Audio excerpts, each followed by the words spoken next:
شمالی ہواؤں کے چلنے کی وجہ سے جو ہے سردی کے موسم میں جو بکثرت جو ہے وہ ناک سے خون آ جاتا ہے، اور نمی کی کمی کی وجہ سے، خشکی کی وجہ سے ناک سے خون آ جاتا ہے.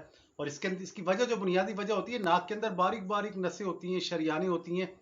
وہ جب خشکی ہوتی ہے نا تو وہ شریانیں پھٹ جاتی ہیں، خشک ہو کر پھٹ جاتی ہیں، تو ان سے خون کا اخراج ہوتا ہے.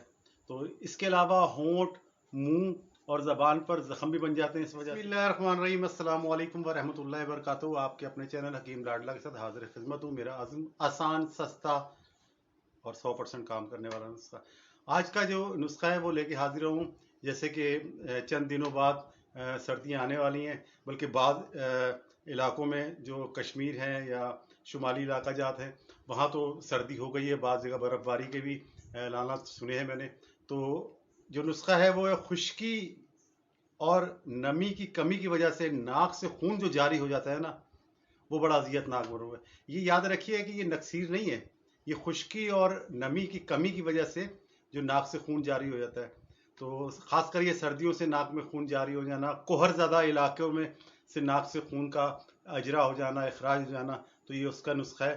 ناظرین کرام، جن لوگوں نے اب تک میرا چینل سبسکرائب نہیں کیا ہے وہ میرے چینل کو سبسکرائب کر لیں اور بیل آئیکن کو دبائیں تاکہ ہر ویڈیو نے بر وقت مل سکے. اور میری اس ویڈیو کو زیادہ سے زیادہ شیئر کریں، خاص کر کوہر زدہ علاقوں میں اور شمالی علاقوں میں، سرد علاقوں میں وہاں ویڈیو کو شیئر کریں تاکہ ان تک پہنچ جائے اور ان کی ناک سے خون آنے کا مسئلہ جو ہے وہ حل ہو سکے. اور کمنٹ سیکشن میں اپنی رائے کا اظہار کریں. ناظرین کرام، نسخہ کیا ہے اس کی طرف واپسی آتے ہیں. تو ہلدی لینی ہے آپ نے، سونف لینی ہے، مصری لینی ہے. صرف 3 چیزیں، زیادہ لمبا چوڑا راستہ نہیں ہے. ہلدی، سونف، مصری ہر ایک 50 گرام لے لیں یا ہم وزن جس طرح بھی بنانا چاہیں.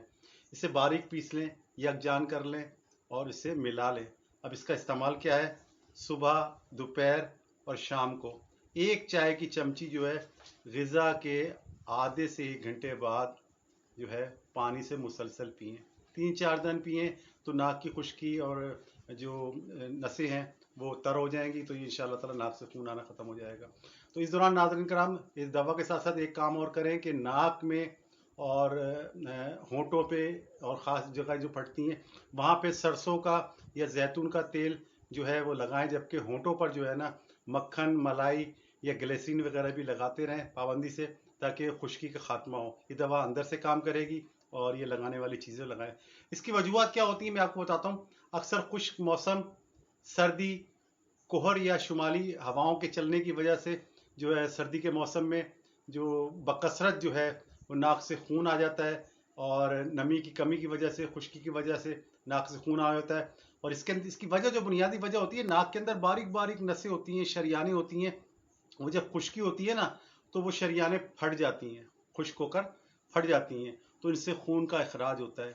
تو اس کے علاوہ ہونٹ، منہ اور زبان پر زخم بھی بن جاتے ہیں اس وجہ سے. تمام علامتوں کو ختم کرتا ہے، خون کو روکتا ہے. لاجواب نسخہ ہے، اسے بنائیں اور استعمال کریں اور ناک سے خون آنے کو دور کریں. ناظرین کرام، جس طرح کہ میرا ارادہ ہے، میرا عزم ہے کہ میں کہا کرتا ہوں نسخہ بنائیں، اسے کھائیں، بیماری بھگائیں، تندرستی پائیں.